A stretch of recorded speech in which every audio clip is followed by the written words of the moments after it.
How do you distinguish between your intuitions and your anxieties, fears, insecurities, biases? How do you distinguish between those two?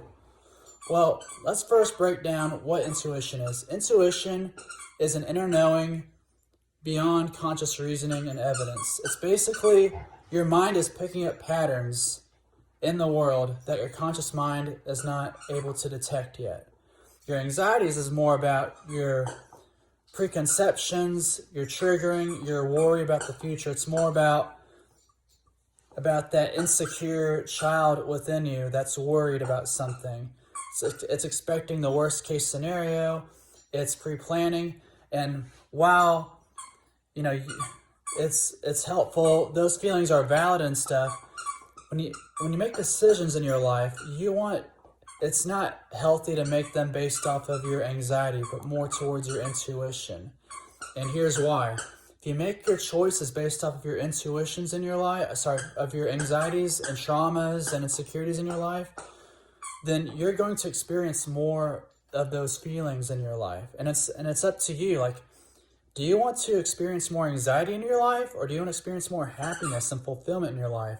There is no right or wrong answer to that. There's nothing wrong with suffering, with experiencing anxiety and depression in your life. If that's something that you want to do, that's up to you. If you want to experience happiness, that's fine too. There's nothing good or bad about it. It's about how you want to live.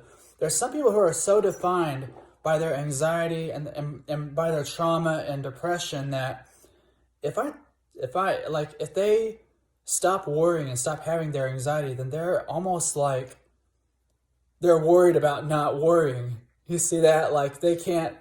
Sometimes people have that identity, like they've been a warrior all their life, not like a warrior like fighting. Well, that's true, but like they've been a warrior. They've been anxious, depressed most of their life, that it's hard to imagine a life without it. And so it becomes an identity that I'm just an anxious person. I'm just a depressed person. That's who I am. I'm just an Eeyore. I'm just a Pooh. I'm a Tigger. This is who I am.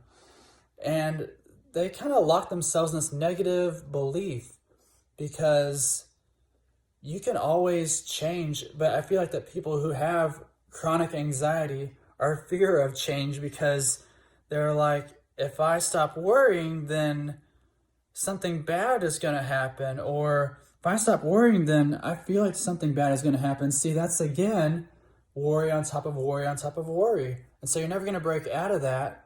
And it's a hard cycle to break out, because when you've been an anxious person your whole life, it's hard to see a life without it, because that's what you've done your whole life.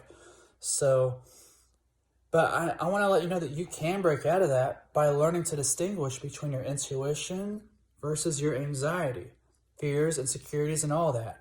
And it's important to make your decisions aligned with your intuition, because you make it aligned with your anxiety, then all you're going to experience is more anxiety, because your beliefs, they tie into what you perceive, and then what you perceive is what you're going to receive.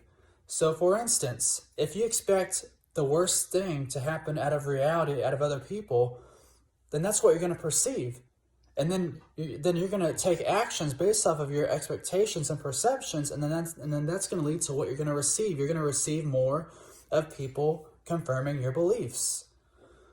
So a perfect example is that if you're expecting your partner to always be mad at you when you come home, then you're probably going to act in ways to align with those beliefs, that you're probably going to avoid talking to them. And then you're probably going to perceive every little slight thing that they do as a thing that confirms your beliefs that they're angry. And so you're going to receive more frustration from your partner because you're going to make decisions aligned with the belief that they are angry and hostile. See that? That's called a self-fulfilling prophecy, that you become a self-fulfilling prophecy when you act towards your anxieties or your intuitions. The question is are you going to have a positive self-fulfilling prophecy, or you're going to have a negative self-fulfilling prophecy?